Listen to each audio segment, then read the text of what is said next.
Who is God? Ask 10 different people, you'll get 10 different answers. Powerful, distant ruler, or an artist. But when the Bible describes God as very core, it doesn't begin with power, it doesn't even begin with knowledge, not even judgment. And not that God is just loving. Instead, it says that God is love.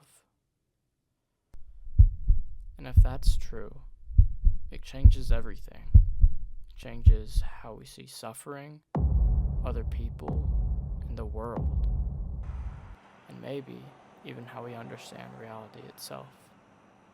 Because if the foundation of existence is not chaos, power, or chance, but love, then the universe may be telling a very different story than we think.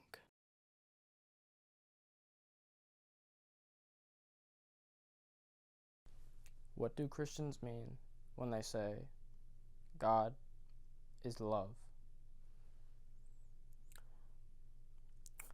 Is God just loving, or is love a part of who he is? If God is love, where do we see it in our lives?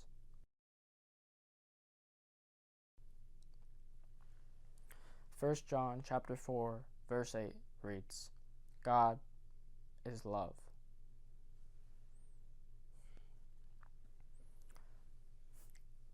I think this puts up a really big question that I'm going to try to answer in this video. How can God be love? We see suffering.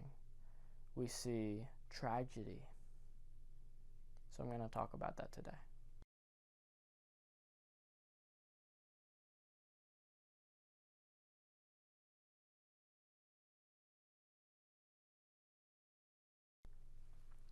To start, I think it does not say that God is loving.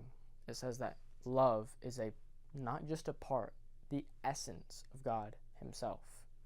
And this can be hard to grasp from a human standpoint because we can experience loving things, loving acts, but that is just a part of what love is. That is just a part of us. But God is not just partially loving. He is love itself. Just like how light naturally flows from what the sun is, love naturally flows from who God is. God does not try to love. It naturally emerges from who God is. So then it begs the question, how can God be loving?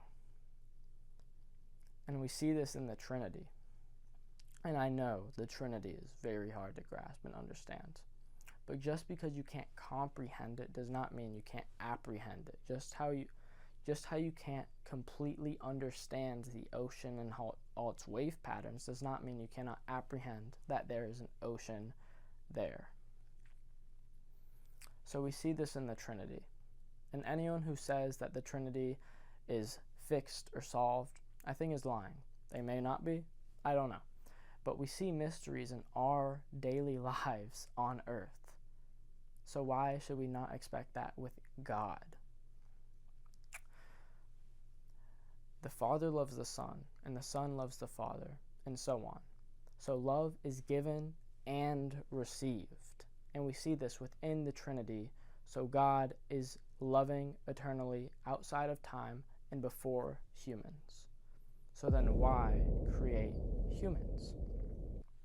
It can be hard to understand sometimes because it doesn't feel like we don't feel God's love, which is understandable. I don't feel God's love all the time. I don't think anyone feels God's love all the time, but we can see it. Because God did not need to create us. I think about it as a really good chocolate bar that there's infinite amount of chocolate bars. That's what God does with his love. He wants to give his love to us because he knows how good it is. He wants to give it out to all of us and give us the opportunity to come and know him.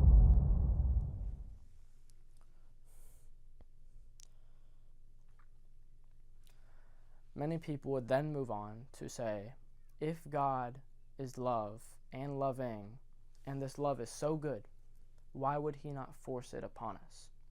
Because love is not something that we earn. It's a gift. But with gifts, you can choose to accept or deny that gift. So when you force that gift, when you force that love, that is not love, because that, by definition, is not what love is. Love is something that you choose to do. You choose to love your spouse. You choose to love your parents. You're not coerced into doing it. So even if God wrote on every molecule in the universe that God exists, made it as obvious as he could, he showed up in the sky every day, whatever you want, that would not mean to reach God's goals, because God does not merely want us to believe that he exists. We read that even the demons know that. But he wants us to come and know him. And that's how we see his acts of love, where we can come to know him and how we can come to know him. Another hard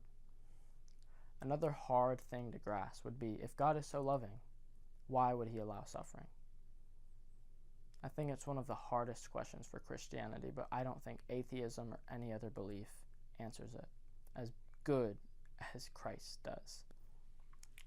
Because when we see all this suffering in the world, because it's undeniable that there is suffering, we have to ask ourselves, is there a God who we can trust with it? And that's who we see in Jesus.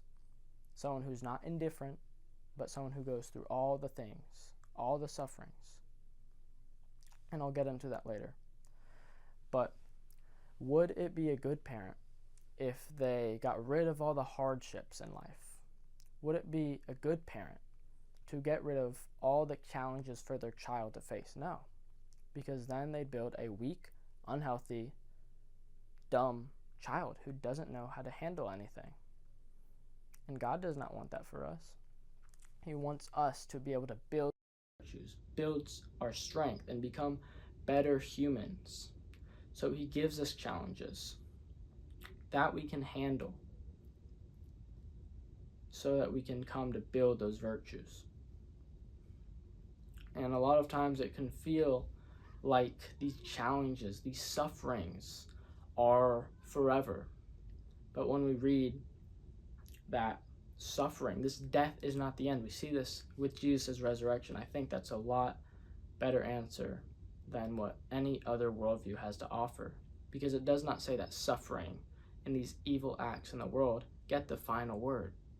It says that the good will win, justice will prevail, and mercy can be given, because mercy is either given or justice is given.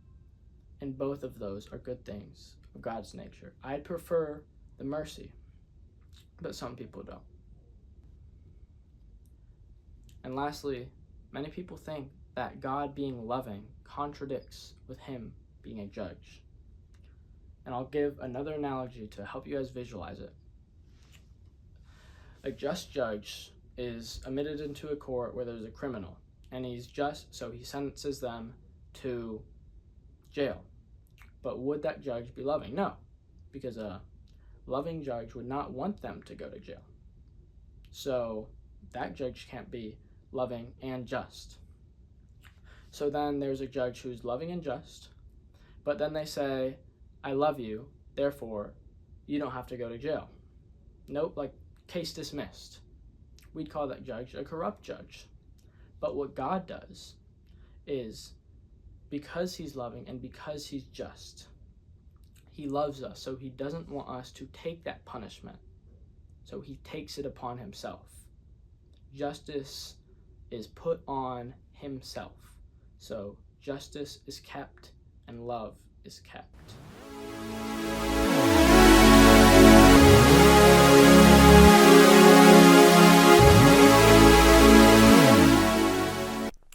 I think we see the loving acts of God in our everyday lives. And the first one I would say is creation, that we were created in the first place. He created us so that he could love us. And I think evidence of his love is our very existence, because when you really dig into it, when you ask, what is holding my house up? The wood. What's holding the wood up? The ground, what's holding the ground up? Gravity, what's holding gravity together? Ultimately, God. So the very existence of you, that you have not split into a million billion particles, is evidence that God is fully focused on you and fully loves you. Because whenever he stops thinking about you would be when you cease to exist.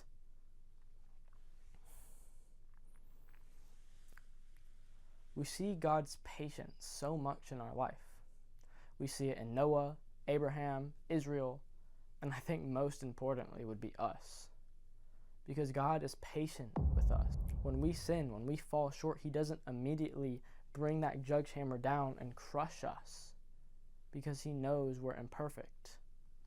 And he loves us because he doesn't want us to go to hell. He wants everyone to come to him, but not everyone wants to come to him.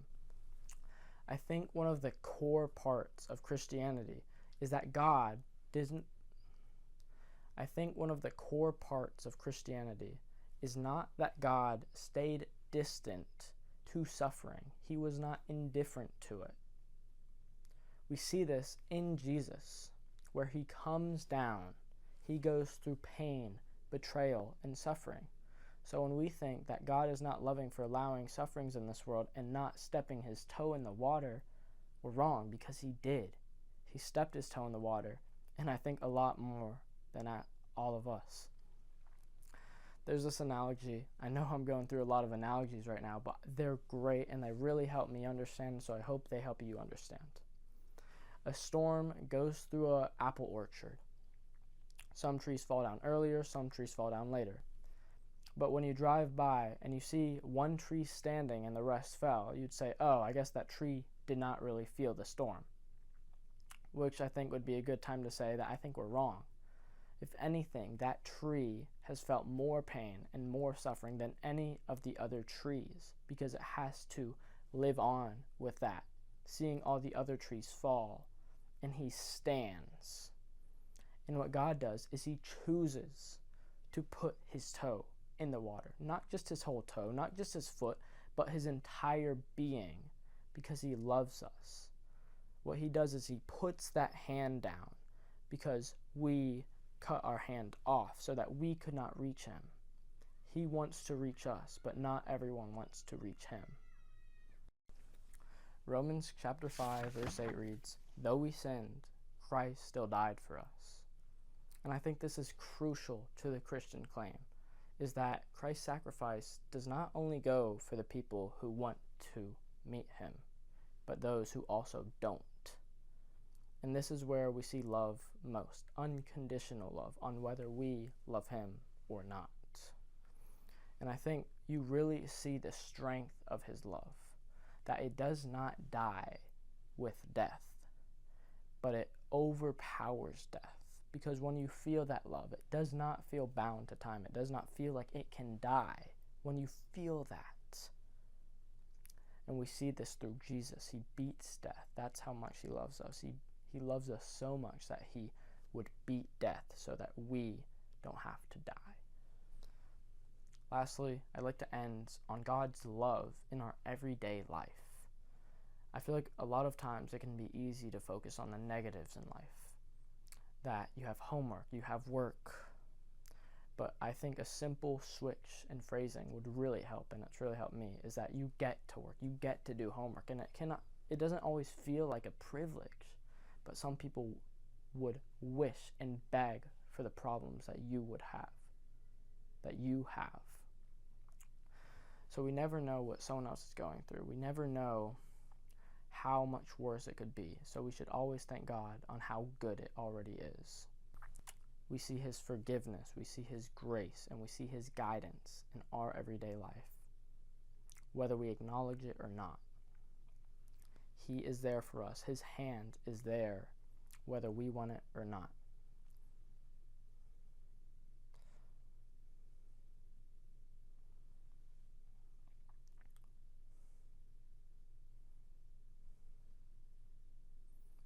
So I think when you look at it in its totality, when you read the Bible and you see God's character, not just in the Bible, but in the world we are living right now, I don't think you can deny that God is love.